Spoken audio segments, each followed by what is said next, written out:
ओम Sai Ram friends, आज के video में हम बनाएंगे स्टाइलिश और simple round collar neck kurti. इस वीडियो में आपको सिंपल और इजी ट्रिक के साथ कुर्ती बनाना सिखाऊंगी। तो चलिए शुरू करते हैं। सबसे पहले हमें 3 इंच की स्ट्रिप लेनी है और दोनों तरफ से हाफ इंच फोल्ड करते हुए आयरन करेंगे और उसके बाद दोनों को इक्वली फोल्ड कर देंगे। तो इस तरह से मैंने ये स्ट्रिप ले ली है। अब स्लीव के बॉटम में 2 छोटी छोटी प्लीट्स डालनी है। तो इस तरह से हम छोटी छोटी प्लीट्स डालते हैं और इसको ऑल पिन से लॉक कर देते हैं। इसी तरह से अपोजिट साइड में भी हमें प्लीट्स डालनी है और इसको ऑल पिन से लॉक कर देंगे और उसके बाद इसमें स्टिच कर देंगे। अगर आप बिगनर हैं तो इस प्रोसेस को ज़रूर अपनाएं, इससे फिनिशिंग बहुत ही बढ़िया आता है। तो इस तरह से हम इसको फिनिशिंग देते हैं। स्लीव की बैक साइड पर स्ट्रिप रखते हुए उसको पूरे में स्टिच कर देंगे। तो इस तरह से मैंने स्लीव की बॉटम में स्ट्रिप लगा दी है। तो देखिए इस तरह से हमने हाफ इंच पर ही स्टिच की है और अब इस स्ट्रिप को हम फोल्ड कर देंगे। तो इस तरह सारा मार्जिन अंदर करते हुए इस तरह से फोल्ड करते हुए हम इसके ऊपर स्टिच लगाएंगे। तो हम इसके ऊपर स्टिच लगाते हैं। इस तरह से फिनिशिंग बहुत ही बढ़िया आता है। तो हमारी स्लीव रेडी है। हम इस पर मोती और बटन कुछ भी लगा सकते हैं। अब हम फ्यूजिंग पेपर लेंगे, उसको डबल फोल्ड करेंगे और आयरन कर देंगे और तुरंत इसको ओपन कर देंगे। उसके बाद जो फोल्ड किया एरिया वो 3 इंच होना चाहिए और लेंथ में 6.5 इंच होना चाहिए। इस तरह से हम यहाँ पर 0.75 का मार्क करेंगे और लेंथ में 3.25 इंच का मार्क करेंगे। तो इस तरह से मार्क करते हुए इसको स्केल से क्रॉस लाइन ड्रॉ कर देंगे। उसके बाद यहाँ से हम 1 इंच का मार्जिन लेते हुए एक्स्ट्रा वहाँ हम मार्किंग कर देंगे। तो इस तरह से हम मार्किंग कर देते हैं। अब यहाँ से हमें ½ इंच की ही मार्किंग करनी है। अब हम इसको कट कर देंगे। तो इस तरह से हम इसको कट कर देंगे। ये जो हमने ½ इंच की मार्किंग करी थी इसको भी हम कट कर देंगे। अब इस तरह से हमारा ये डिज़ाइन ओपन हो गया है। अब हम एक फैब्रिक लेंगे, उसको पहले आयरन करेंगे और उसके बाद इस डिज़ाइन को इसके ऊपर इस तरह से सेट करते हुए आयरन कर देंगे। तो इस तरह से हम आयरन कर देते हैं। इसको अच्छी तरह से पेस्ट करना है। अब हम इसमें ½ इंच का मार्जिन छोड़ते हुए एक्स्ट्रा फैब्रिक को कट कर देंगे। तो इस तरह से हम इसको कट कर देते हैं। उसके बाद इस तरह से फोल्ड करते हुए इस पर आयरन करें। इस तरह से फोल्ड करते हुए आयरन जब करेंगे तो ये अच्छी तरह से फोल्ड होता है और स्टिचिंग भी अच्छी हो जाती है। अब इसे तीनों तरफ से स्टिच कर दिया है और उसके बाद आयरन करेंगे। एक्स्ट्रा फैब्रिक को अब हम कट कर देंगे। तो इस तरह से हमने एक्स्ट्रा फैब्रिक कट कर दिया है। अब ये हमने सेम लाइन कैसे बनाई है, उसके लिए आपको क्या करना पड़ेगा, जो हमने ये बनाया था फ्यूजिंग वाला कपड़ा, उसको हमें इक्वल यहाँ से भी इक्वल होना चाहिए और जो हमने कट्स लगाए हैं ये कट्स ये आपस में हमें मिलाने हैं। उसके बाद यहाँ से हमने बिल्कुल सीधा स्ट्रेट फोल्ड कर दिया और विदाउट थ्रेड वाली नीडल से मशीन पर यहाँ से हमें क्रॉस लाइन ड्रॉ कर दे, मतलब क्रॉस लाइन स्टिच कर देनी है। तो ये सेम नीडल का निशान यहाँ पर भी आ जाएगा। ओके, जब निशान आ जाएगा यहाँ पर तो हम इसको स्केल की हेल्प से, ये देखिए हमने जब नीडल से निशान सिलाई की, विदाउट थ्रेड वाली नीडल से सिलाई की है, तो यहाँ पर भी निशान आ गया है। तो वही निशान को ध्यान में रखते हुए हमने ये स्केल से लाइन ड्रॉ कर दी है। तो ऐसे हमारा वी नेक बन जाएगा, वी शेप। ये हमारा फ्रंट पीस है कुर्ती का, ये हमारी कुर्ती का फ्रंट पीस है। और एक बार इसके ऊपर आयरन ज़रूर करें। आयरन करने से जितने भी इसमें सलवटें हैं, जितने भी इसमें रिंकल्स आ रहे हैं, वो सभी आपके क्लियर हो जाने चाहिए, वो सभी आपके साफ़ हो जाने चाहिए। मैंने इसको रेडी कर लिया था। अब इसको जो हमारी कुर्ती का फ्रंट एरिया है, सीधा पार्ट है, उसमें हमें इस लाइन से इस लाइन को इस तरीके से रखते हुए और हम इसे ऑल पिन से सेट कर लेंगे ताकि वो अपनी जगह से हिले नहीं। जब हम इसे ऑल पिन से सेट करते हैं तो स्टिच करना थोड़ा इजी हो जाता है।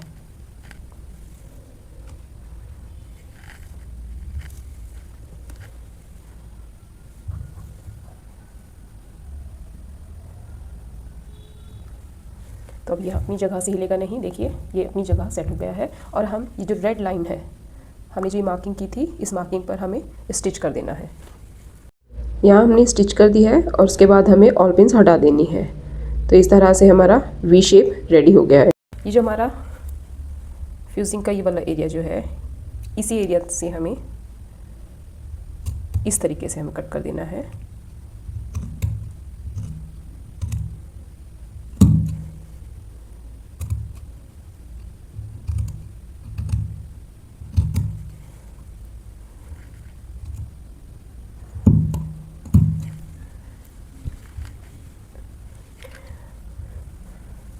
इसमें आपको मुझे एक ट्रिक बतानी है। जब भी हम लोग वी नेक बनाते हैं, वी नेक में जो हमारा कॉर्नर का एरिया होता है, उसमें हमें ध्यान से देखिएगा कि हमने इस तरीके से एक स्टिच लगाया है, एक टाँका दिया है हमें इस तरीके से।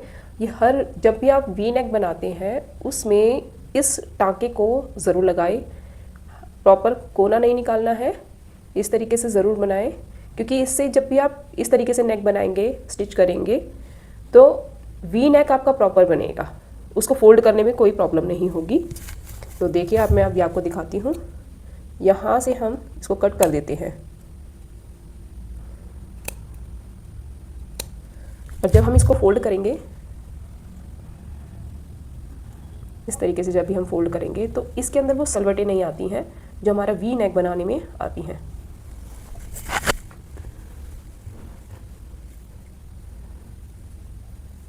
ये देखिए वी नेक बनाया, वी शेप दिया हमें इसको, और इसके अंदर किसी भी तरह की हमें गुंजन नहीं मिलेगी। इस तरीके से इसको आयरन कर देंगे। हर स्टेप के बाद आयरन ज़रूर करें, आपकी ड्रेस में हमेशा फिनिशिंग मिलेगी। शोल्डर से शोल्डर अटैच करेंगे, इस तरह से हमें हाफ इंच के गैप पर स्टिच कर देना है दोनों तरफ। ये हम दोनों तरफ स्टिच कर देंगे। ये दोनों तरफ हम स्टिच कर देंगे इक्वली मिलाते हुए। ये शोल्डर्स जॉइन कर दिए गए हैं। फ्रंट पार्ट के आर्म होल डार्ट को जॉइन करना है, उसके बाद हम राउंड कॉलर नेक बनाएंगे। ये हमने दोनों साइड आर्म होल डाल दिया है। आर्म होल डार्ट से फिटिंग बेस्ट आती है, तो आर्म होल डार्ट कुर्ती में ज़रूर डालें। अभी मैंने नेक को इक्वली फोल्ड किया हुआ है और इस तरफ मैंने पिन्स लगा दी है। यहाँ से भी हमें इक्वल फोल्ड कर देना है और पिन लगा देनी है।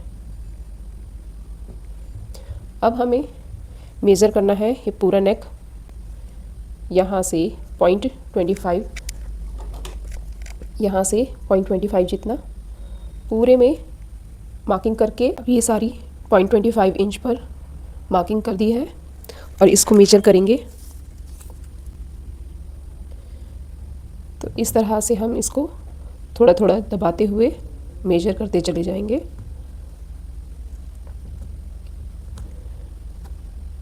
तो मेजर करने के बाद हमारा 7.75 अंदर से पेस्टिंग का है और यहाँ हमें ड्रॉ करना है।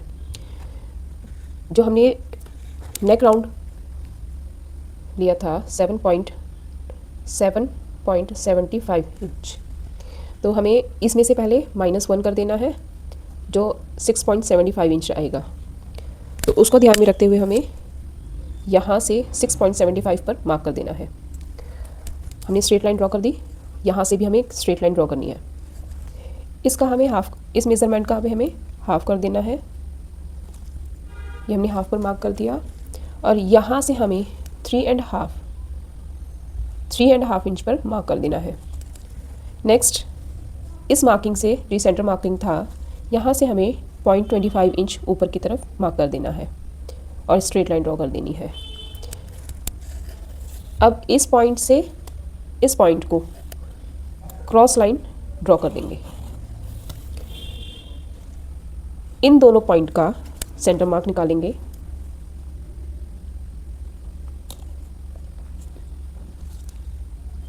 ये सेंटर आ जाएगा और इस लाइन, ये जो सेंटर आया है, सेंटर पॉइंट, यहाँ से हमें इधर की तरफ 1/2 इंच जाना है। तो यहाँ से हम 1/2 इंच बाहर की तरफ जाएंगे। अब इस पॉइंट को, इस पॉइंट को और इस पॉइंट को, तीनों को इस तरह से मिला देंगे। अगर ये शेप आपके हाथ से सही नहीं बनती है तो आप फ्रेंच कर्व का यूज़ कर सकते हैं। तो यहाँ से हमें इस तरह से शेप देते हुए राउंड कॉलर नेक शेप बनाना है। तो इस तरह से हम शेप दे देंगे। अब जो ये हमारा राउंड शेप आया है, इसको मेज़र करना है। इसको हम यहाँ से मेज़र करना शुरू करेंगे। तो इस तरह से हम नापना शुरू करते हैं। जो ये राउंड है, इस राउंड को ही हमें इक्वली धीरे धीरे, इस शेप को हमें धीरे धीरे मेज़र कर देना है और ये हमारा 7.75 पर मार्क कर देना है, जो हमारा नेक राउंड आया था। उसके बाद हमें यहाँ से 1 इंच की मार्किंग करनी है, जो राउंड की, जो हमारी नेक कॉलर की चौड़ाई रहेगी। तो यहाँ से हम 1 इंच का मार्क कर देंगे। यहाँ से हम 1 इंच का मार्क कर देते हैं।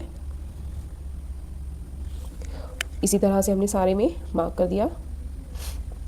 उसके बाद हम यहाँ से शेप देंगे। इसको हम राउंड शेप भी दे सकते हैं, इसको हम स्क्वायर भी छोड़ सकते हैं, हल्का सा यहाँ राउंड टच देते हुए।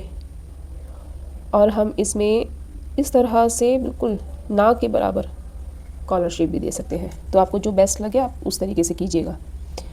मैं यहाँ पर ना के बराबर वाला राउंड शेप दे रही हूँ।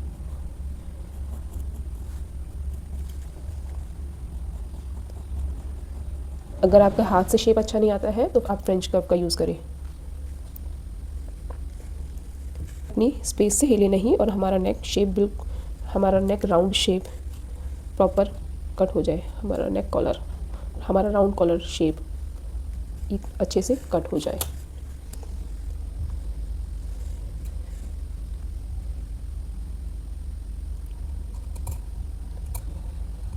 तो हमें इस तरह से कट कर देना है।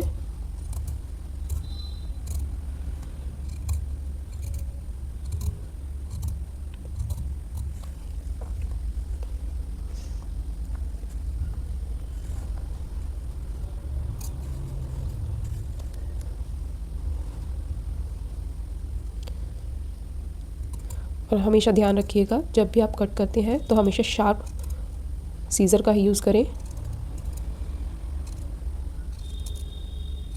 और कट करने पर इक्वली कट करें। इसमें कट्स के छोटे छोटे निशान नहीं होने चाहिए।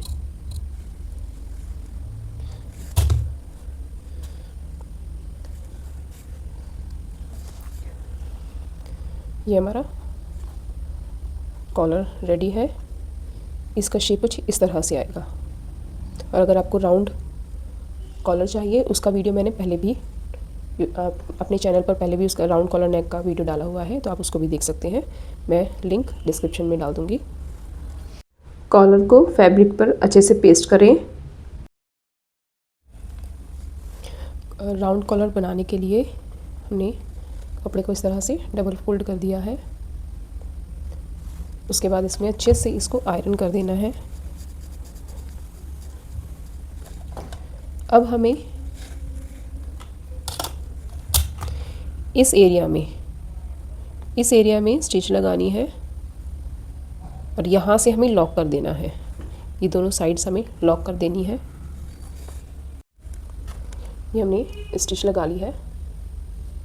अब हम इसमें से एक्स्ट्रा कपड़ा, जितना भी इसमें एक्स्ट्रा फैब्रिक है, उसको कट कर देंगे। तो इस तरह से पहले मैं मार्किंग कर देती हूँ।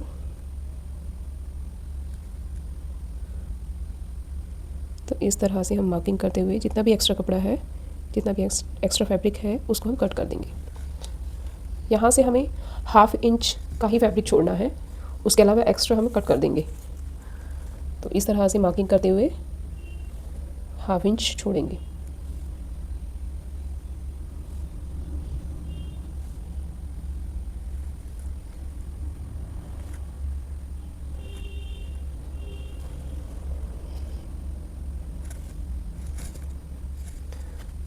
अब हमें एक्स्ट्रा फैब्रिक को कट कर देना है।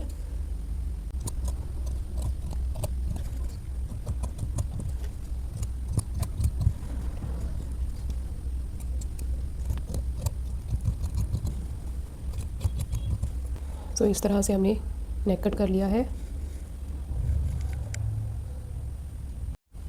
यहाँ हमें कट्स लगाने हैं, तो ध्यान रहे कट्स लगाते वक्त स्टिच कट ना हो। तो यहाँ पर छोटे छोटे हमें कट्स लगाने हैं।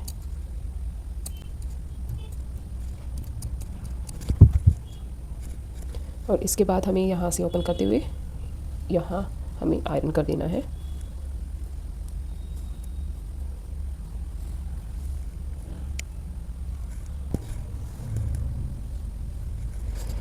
अब हम इसको आयरन कर देंगे मोड़ते हुए अच्छे से।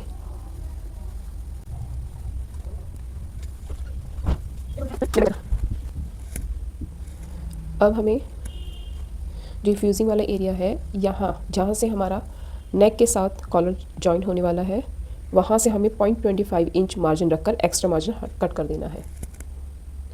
ये मैंने पूरे में मार्किंग कर दी है 0.25 पूरे में। ये मैंने 0.25 इंच की मार्किंग कर दी है। तो सभी में पूरे में इसको हम कट कर देंगे।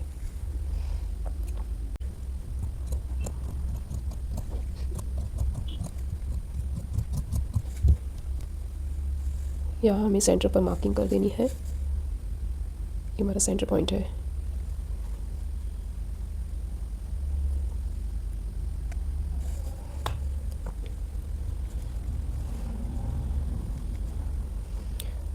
अब हमें सेंटर पॉइंट को ध्यान में रखते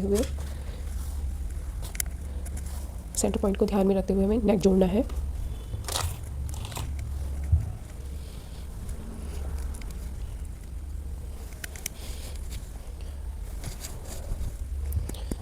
अब जैसे हमारा ये बैक साइड है, ये हमारा कुर्ती का बैक साइड है और ये फ्रंट साइड है। तो जो हमारी ये वाला पॉइंट है, ये कुर्ती के बैक साइड के सेंटर से जॉइन होना है और इस तरह से जॉइन होना है। दिखाती हूँ।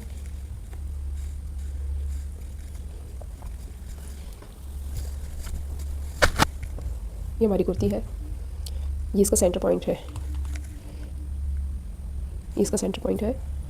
हमारा जो फ्यूजिंग वाला एरिया है वो ये हमारी राइट साइड है और ये हमारे राउंड कॉलर नेक का, हमारे कॉलर का राइट साइड है। ये कुर्ती का मतलब बैक पार्ट का राइट साइड है।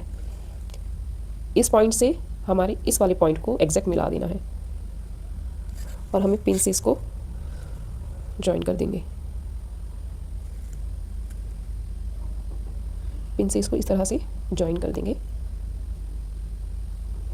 और इसी तरह से हमें जो हमारे कुर्ती का जो फ्रंट पार्ट है और ये कॉर्नर, इसको भी हम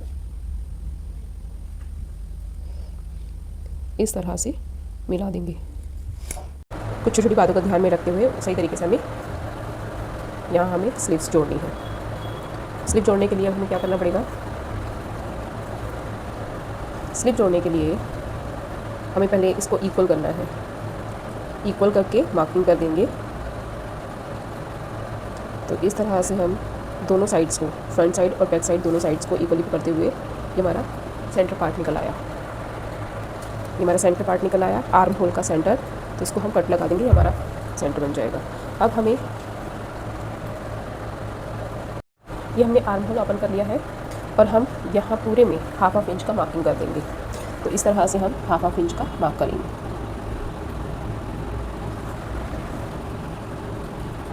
होल में 1/2 इंच की मार्किंग कर दिया है। अब हम यहाँ पर स्लिप ऐड कर देनी है।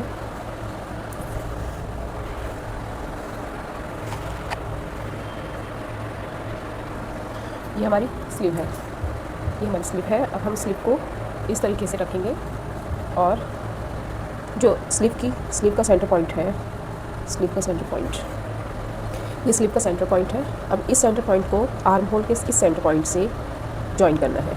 तो सब इस तरह से हम उठाएंगे। ये वाला साइड हमारा राइट साइड है और ये भी हमारा राइट साइड है। तो राइट साइड से राइट साइड को मिलाते हुए यहाँ पर हमें आर्म होल फिक्स करना है।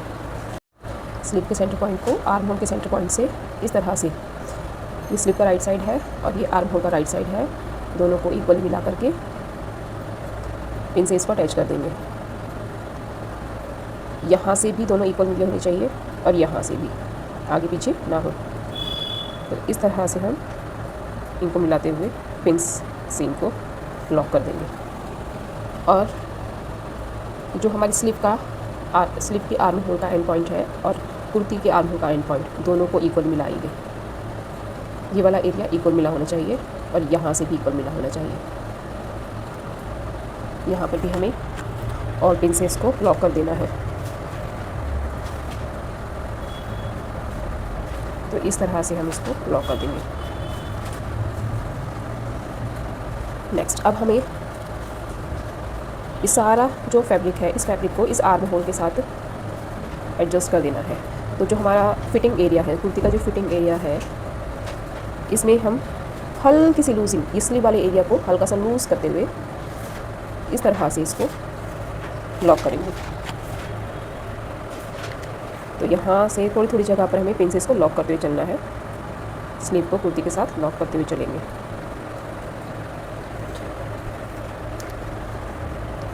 नेक्स्ट, फिर से हमें स्लीव वाले एरिया को हल्की सी लूजिंग देनी है और कुर्ती वाले एरिया से इसको अटैच कर देना है। तो इस तरह से हम इसको लॉक कर दे रहे हैं। अगेन फिर से हमें लूजिंग देनी है, फिर से हम लूजिंग देंगे और फैब्रिक के साथ इसको, कुर्ती के साथ इसको लॉक कर देंगे। तो इस तरह से हमने इस एरिया को भी लॉक कर दिया। नेक्स्ट,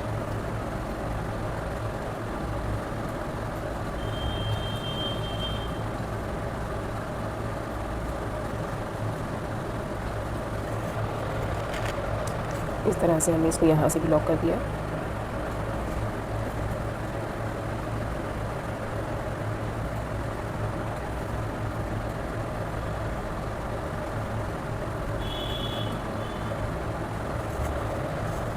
इसको भी हमने यहाँ से लॉक कर दिया। तो इस तरह से हमारी जो कुर्ती है और स्लीव आपस में इस तरह से हल्की हल्की, स्लीव में हमेशा हल्की हल्की लूजिंग देते रहेंगे और इसको अटैच करते जाएंगे। ये जब हम स्टिचिंग करेंगे तो ये अपने आप इसमें एडजस्ट होनी शुरू हो जाएगी। तो इस तरह से हमने इनको लॉक कर दिया है। सेम हमें आगे भी इधर भी ऐसे ही करना है। सो इस तरीके से हमने पूरे आर्म होल को स्लीव के साथ अटैच कर दिया है। तो देखिए, यहाँ से हमें हमेशा स्लीव में हल्की हल्की लूजिंग देना ही है। जब हम स्लीव में लूजिंग देंगे तभी उसकी फिटिंग सही तरीके से आएगी। तो इस तरीके से हमने हल्की हल्की लूजिंग देते हुए आर्म होल के साथ स्लीव को अटैच कर दिया है। तो इस तरीके से ये हमारा बेस्ट तरीका होता है स्लीव को आर्म होल के साथ जॉइन करने का।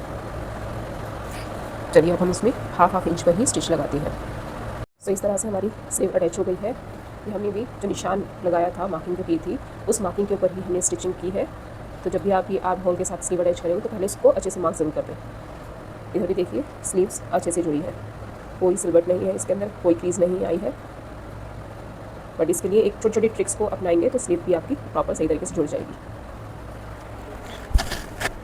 तो ये हमारी स्लीव्स है, ये हमारी स्लीव का फ्रंट एरिया, राइट साइड वाला एरिया होगा। अब हमें कुर्ती में साइड में फिटिंग करनी है। उसके लिए स्लीव को इक्वली फोल्ड करेंगे। उसके बाद इस तरह से हम इंची टेप रखते हुए 1.5 इंच का मार्क करेंगे।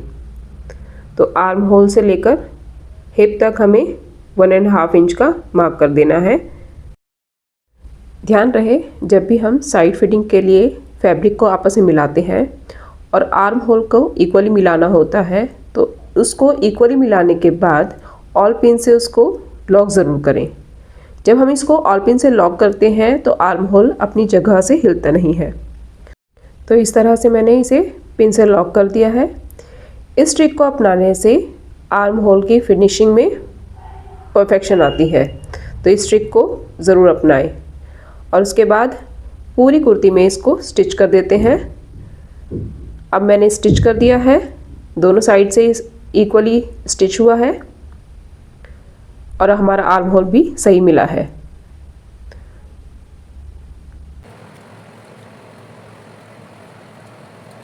ये बॉटम को फोल्ड करने के लिए हमें 2.5 इंची फोल्ड करना है, बट मैंने यहाँ से 2 इंच करा है फोल्ड और यहाँ से ऑलरेडी मैं 1/2 इंच फोल्ड कर चुकी हूँ। तो ये मैं 1/2 इंच पहले से फोल्ड कर चुकी हूँ और यहाँ से हमें 2 इंच फोल्ड कर देना है। तो मैंने बॉटम 2.5 इंच फोल्ड कर दिया। तो इस तरह से हम इसको फोल्ड कर देंगे और इसमें स्टिच लगा देंगे और इसमें आप अपनी अकॉर्डिंग हाथ से तुरपाई भी कर सकते हैं। तो इस तरह से करके ये मैंने कुर्ती का बॉटम फोल्ड कर दिया है इस तरीके से, और इसमें हम आयरन कर देंगे। इसमें हम आयरन कर देंगे, इससे ये सेट हो जाएगा।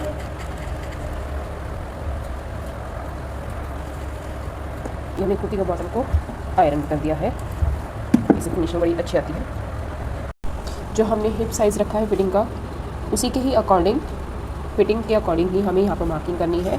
उसमें हम ओनली 0.25 इंच एक्स्ट्रा रखेंगे और उसके बाद यहाँ पर इसको मार्किंग कर देंगे।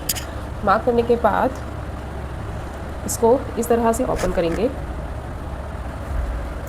और जो ये हमारा हिप की फिटिंग जहाँ पर आई है, कुर्ती में जहाँ हिप की फिटिंग है और जहाँ हमने मार्क किया है, इन दोनों को इक्वल पकड़कर, इक्वल करके दोनों को यहाँ पर हम आयरन कर देंगे। तो इस तरह से फोल्ड करते हुए हम इसमें आयरन कर देंगे। आयरन करके साइड फोल्ड करना इजी हो जाता है। तो इस तरह से हम इसमें अंदर मार्जिन हल्का सा फोल्ड करके इस तरह से इसको आयरन करेंगे।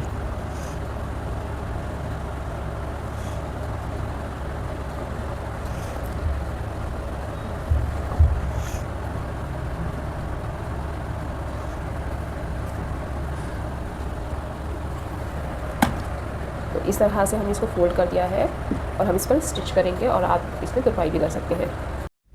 तो दोस्तों, मेरी ये कंप्लीट कुर्ती रेडी हो गई है। आप देख सकते हैं राउंड कॉलर नेक कुर्ती कितनी फिनिशिंग के साथ रेडी हुई है। तो आप भी इसको ट्राई करें और अगर आपको मेरा वीडियो पसंद आया हो तो प्लीज़ वीडियो को लाइक शेयर ज़रूर करें और चैनल को सब्सक्राइब ज़रूर करें। Thank you, bye bye.